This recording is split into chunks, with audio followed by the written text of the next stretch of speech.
Hello everybody, this is T.D. Jakes and we are live in the Bishop's Village. I'm here in Accra, Ghana, and I am so excited. I'm having a wonderful time. I'm learning all the customs and getting all the clothes and eating all the food and fufu and everything. It's absolutely amazing. Amidst all of the rich traditions of this area and this continent, I have found a rare jewel, a discovery to many of us, but not a discovery to the world. She is a woman in her own rights who has built somewhat of an empire, I dare say a dynasty, of which I think women around the world should be inspired by, as well as men. I'm talking about Folorunso Alakija. How'd that do with that? Thank you very much. I'm so glad you did very well. Thank you. This woman is a Nigerian woman who has made history. She is recorded to be the wealthiest black woman in the world. She surpassed Oprah Winfrey in terms of her net worth and value. Her business industries are vast and varied, going from oil to fashion to printing. You've got your hand in just about everything. And so many people, when they see somebody like you, how do you manage all of those different areas in your life? I manage through the grace of God. I let God be my guide. I have learned so many ingredients to life and to how best to make it work for you. I have seen things, done things, experienced things that have taught me lessons that have brought me this far. I come from a background of Muslim parents and family. I was born into a family of 56 children.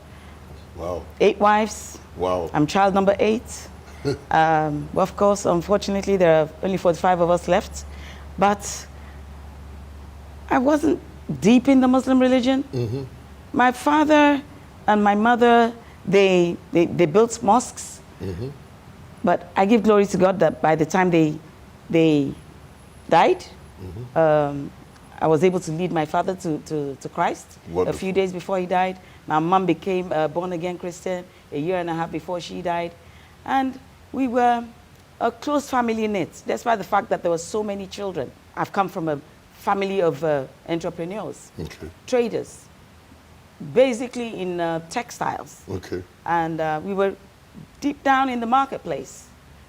How did you, coming from that background, you've been raised around entrepreneurs, obviously have a strong work ethic, to be involved in textiles and then to translate that into fashion. Was there a bridge between the textiles that brought you into your knowledge and obvious gift with fashion? Well, I had started off as a secretary. By the time I left the bank where I worked, where I'd spent 12 years, I knew that my life would have something to do with fashion.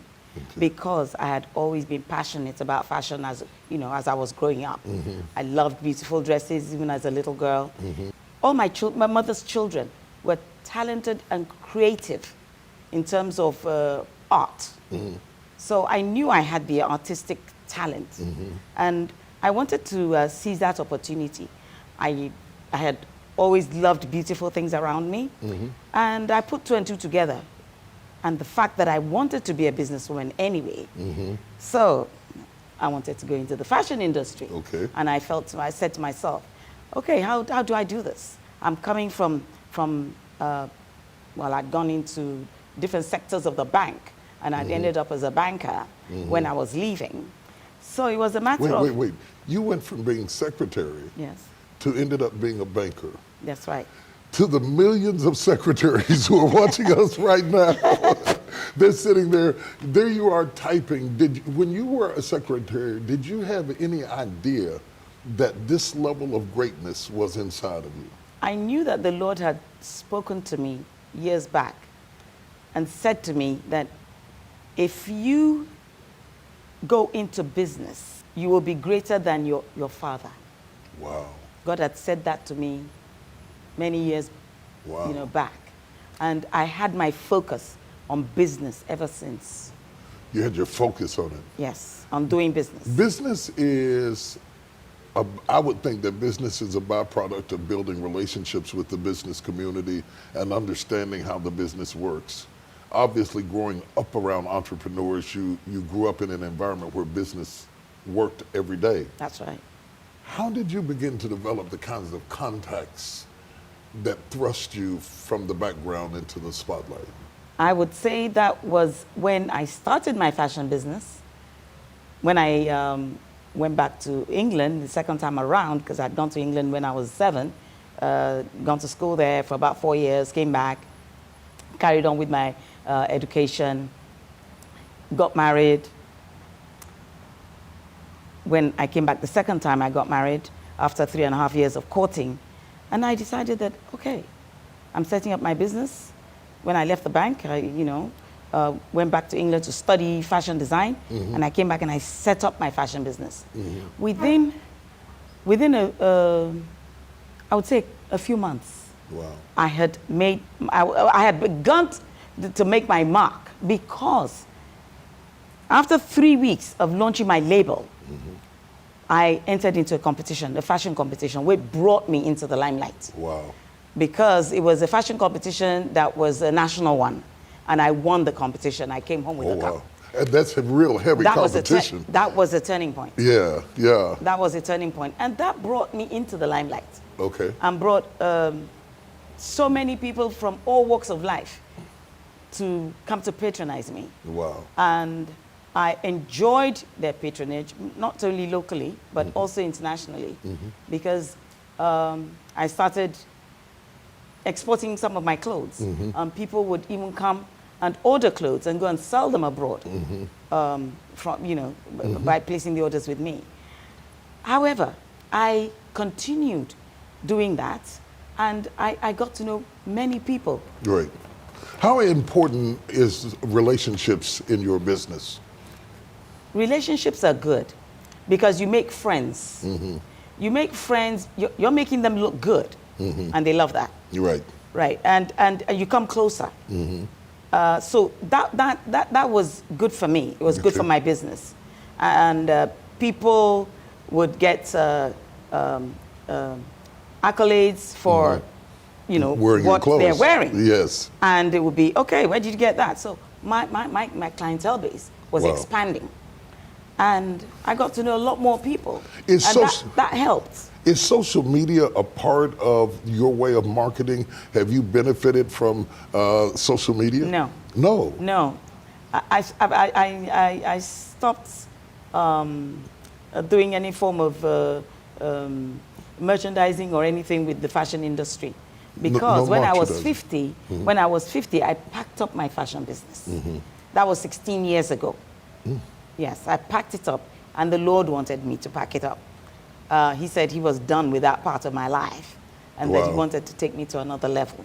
That was 16 years ago? That was 16 years ago. You were 50? But, yes, I was 50. just did the math. I'm 66 now. That's unbelievable. You should be selling youth serum. That's the truth. Maybe you're in the wrong business. What keeps you going forward at 66 with passion and drive and tenacity? You don't seem like you're even thinking about slowing up. No, I'm not. In fact, I'm just starting. Oh, yeah. Because I got work to do for the Lord. Yes. Yes, it's God that brought me this far, and I need to pay back. And I'm doing that in my own way and in ways that He has guided me and spoken to me. And that's why and how I came to looking after widows and orphans. That's your philanthropic mission. Yes, yes. Because there came a time in my life when I said, Lord, you've been doing so much for me. I need to know what I can do for you. And He dropped a scripture in my spirit, James 1:27. And it talks about, looking after orphans and widows. And I started doing that with joy, gladness in my heart, being able to make a difference in the lives of those who felt that they were outcasts, and being able to wipe away their tears, empowering them, sending their children to school, giving them scholarships to university level, and the orphans, same thing, giving them scholarships, and empowering them and educating them, training them, and helping them to be better people. Yes, helping yes. them to be able to find their feet within the society, to be able to hold up their heads high within the society and be somebody. Right now, we have about 111 alumni. Wow. Yes, and we've set up an alumni for them. And the widows, we continue to teach them how to fish, right, rather than give them fish. Because right. you give them fish, it'll get squandered. Yeah, yeah. And it's like, okay, next, I'm done with that one, next. Right, Where's right, the next right, meal right, coming right, from? right, right. But if you train them, they are able to improve on what they've done, and we allow them to come back and come back for more money. Mm-hmm. Okay, because we follow them, we follow through with them. We're busy counseling them, we're monitoring them, we're encouraging them, we're praying with them, we're training them. Of all the things that you have learned along the way, can you give us one or two things as a businesswoman that has become your mantra, so to speak, in terms of helping you to grow your business to the extent that it has grown? Some of the ingredients that have helped me, that I use on my day-to-day life in business, I've spelt out success. Mm-hmm. S, for sacrificing daily to make a difference. Okay. By going the extra mile. Mm-hmm. U, for utilizing my time and my talent to make things work. Because when you do not make use of the time, then you waste it. And when you waste your talent, you can never regain it. C, I consistently focus on my goals. And another C, for credibility and reliability. We all know that ignorance can be very expensive. And yes. people will label you when you are not credible, when you are not reliable. People run away from you. That doesn't help your business. E, for education. Educate yourself, refresh yourself, retrain and retrain and retrain yourself. Find out information. Get linked up with those who can help you. Go online. Go for trainings. And look for mentors. Just package yourself. You need to do that. S, say no to those who would want to discourage you. Do not allow no to discourage you. S, again, for seek ye first the kingdom of God and his righteousness, and all other things will follow. That sounds wonderful. You have a recipe for success right there that if you apply that and make it applicable, regardless of the type of business you're in, you will increase your ability and flexibility to experience the kind of success that God intended for all of us to have, regardless to how you define success. I want to ask you this question because you started out as a secretary, you grew up through the ranks, you ended up at the top of the tier of the banking industry, you have crossed over into printing and oil and some of everything. But I noticed along the way you kept talking about educating yourself along the way. How much of it is instinct, gut gifting, and how much of it is education? My education, as far as going to school every day is concerned, ended up with my my diploma in the secretarial course. And I carried on wanting to improve myself. Okay. Especially when I came into the oil industry. Right. Because I was a totally new level. Right. And you need to get yourself geared up for something you're getting yourself into. Otherwise, you'll fall flat on your face. Information is knowledge. Knowledge is important, and it is wealth.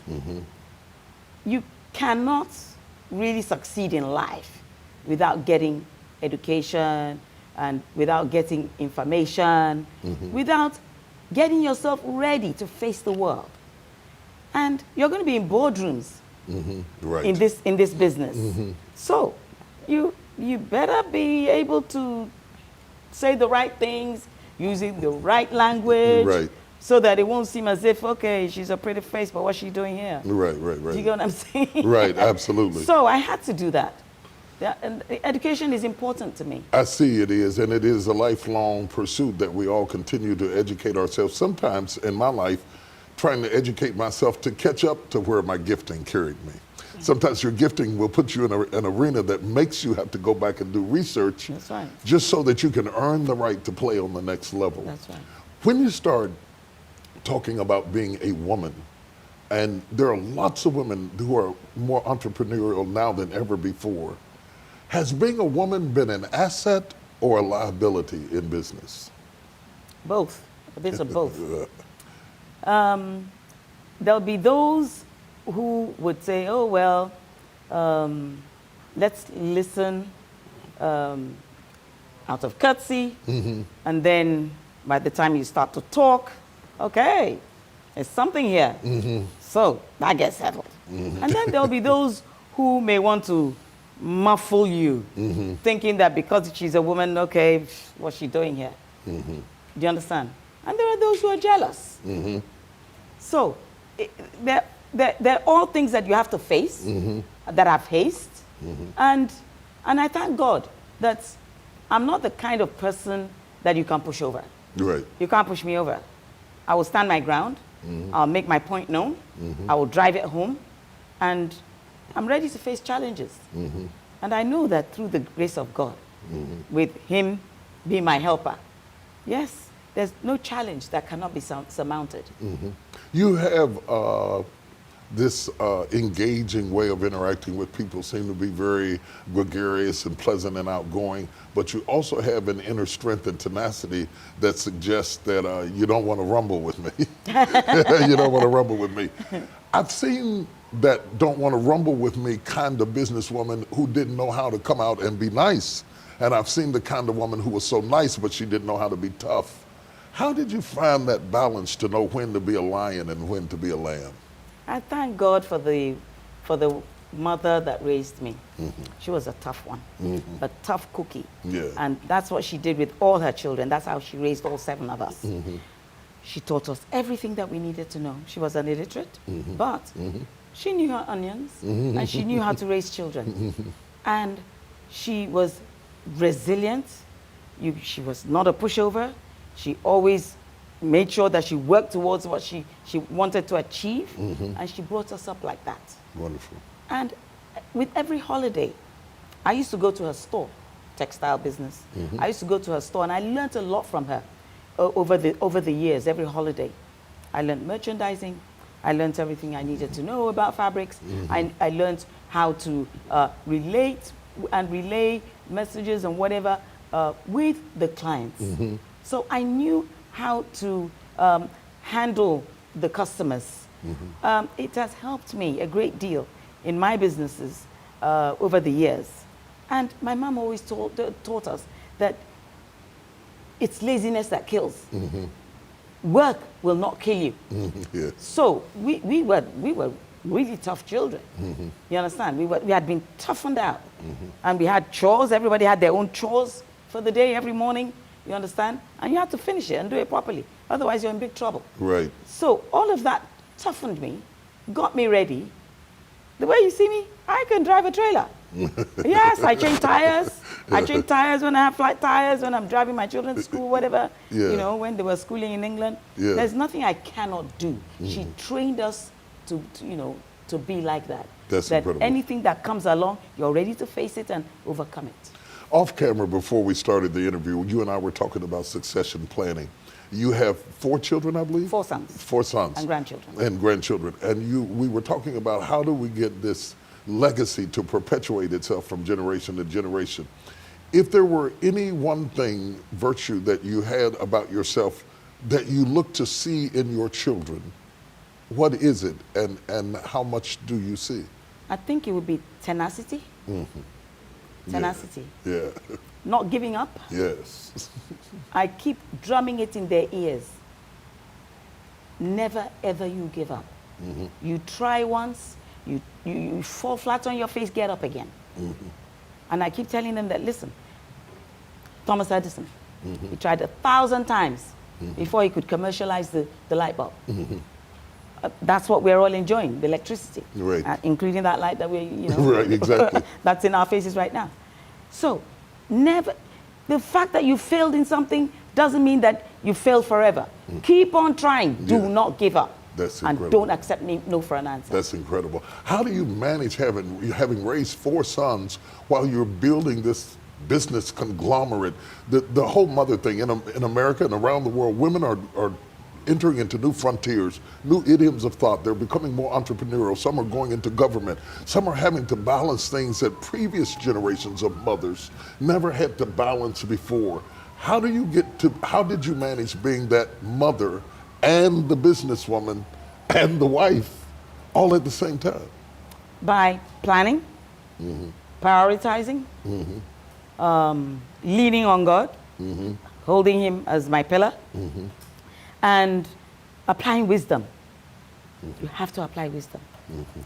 You have to be ready for the work. You have to be extremely hardworking. You have to learn how to juggle and multitask. My mom taught me multitasking. She tells you, do this, do that, and do that, and you think that's too much to handle, you get a dirty slap if you don't do all 3 at once. Right. So we were all trained, all her children were trained to be able to multitask, and I carry that through in everything I do. Wow. It's funny, I hear you talk about your mother and how she raised you, and a lot of my strengths and my accomplishments I really attribute back to my mother and how she raised me. Those simple things that you're talking about are probably the same things that I would list as the things that I'm most grateful for when I look back on my own life and think, wow, if she had not been tough, as a parent, I wouldn't have been stable as a son. And I think that's so important. I don't want to take advantage of your time. I'm thrilled to do the interview with you, but I'm going to ask you what people often, 2 things. One, I'm going to ask you, what's next for you? And I'll give you a moment to think of that. And before it, I want to ask you, if you could go back to that little girl sitting in front of a typewriter and tell her something that would help her be ready, having experienced all that you have experienced, what would you whisper into her ear? I would say to her, don't think that you cannot move from the position where you are right now. Make sure that you have a dream and that you plan towards your dream and make it happen. Excellent. And then, your other question? My other question is, having accomplished so much, if you're like me, I'm fueled by the fight. Yes. I'm best when you throw something at me. Yeah. And a fighter almost needs a fight to stay going. Right. You've conquered so many fights. Right. What's next? What's next is Flourish Africa. Just a week ago, I launched an online platform for women, by women.